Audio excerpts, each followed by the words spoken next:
J'ai subi 36 interventions chirurgicales en Italie et j'ai même été 3 fois dans le coma.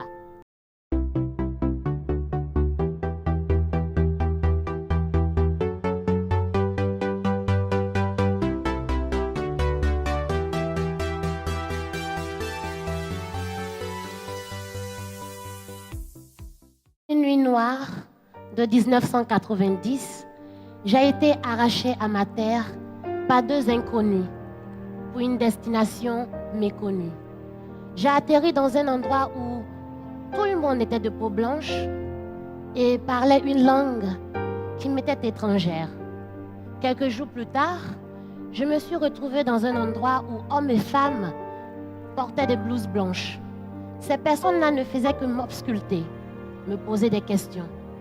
36 000 fois, j'ai eu à poser des questions en vain. 36 000 fois, j'ai eu envie de m'enfuir sans savoir comment y parvenir. Mesdames et messieurs, bonsoir.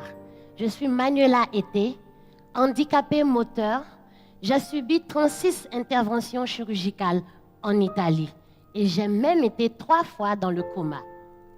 Vous savez, à chaque malheur, il y a quelque chose de positif qui en ressort. Nous étions 200 enfants en situation de handicap au centre Don Orion de Beaunois. Il fallait en choisir qu'un seul pour se faire soigner en Italie. Et j'ai été choisie. J'avais 4 ans. J'ai été arrachée à ma terre. Et je me suis retrouvée dans un lit d'hôpital. Et là, ma vie a vraiment basculé. Je vous l'ai dit plus tôt, à chaque malheur, il y a quelque chose de positif qui en ressort. Dans cette chambre, j'ai fait la connaissance d'un jeune garçon de 13 ans qui s'appelait Dario. Ce jeune garçon m'a prise pour sympathie, et ainsi que toute sa famille. Ainsi, cette famille-là s'est battue pour moi. Ils se sont dit, mais comment se fait-il que cette petite fille de 4 ans qui parle même pas bien l'italien, qui parle sa langue maternelle, là, se retrouve comme ça en Italie toute seule? Ils se sont battus pour moi, ils m'ont donné la chance de pouvoir étudier, de pouvoir rêver, m'amuser comme tout autre enfant. Et là, c'était la joie de vivre, malgré les difficultés, malgré la douleur de l'hôpital, malgré les soins. Avant de continuer, j'aimerais vous poser une question. Que pensez-vous de la personne en situation de handicap? Avez-vous une idée? Que pensez-vous de cette personne-là? Il n'y a aucune réponse. Je vous comprends. Parce que l'handicap, c'est ce qui fait un peu peur. L'handicap, c'est l'inconnu. L'handicap, c'est la stigmatisation. L'handicap, c'est non, c'est pas beau, ça fait peur, on ne sait pas quoi y faire. C'est parce que moi, Manuela, j'existe, que Naomi Campbell sait qu'elle a de jolies jambes, n'est-ce pas?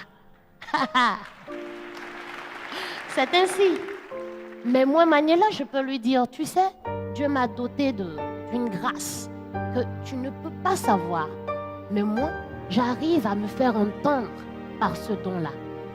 Et c'est comme ça que je me suis dit, ayant vécu dans les 2 continents, ayant connu plein de personnes, qu'est-ce que je veux de ma vie?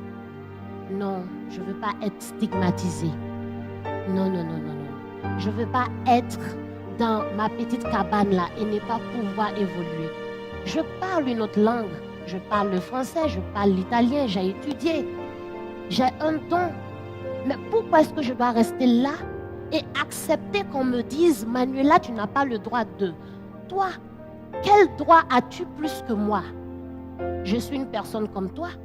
Ma différence est ton atout. Ta différence est mon atout.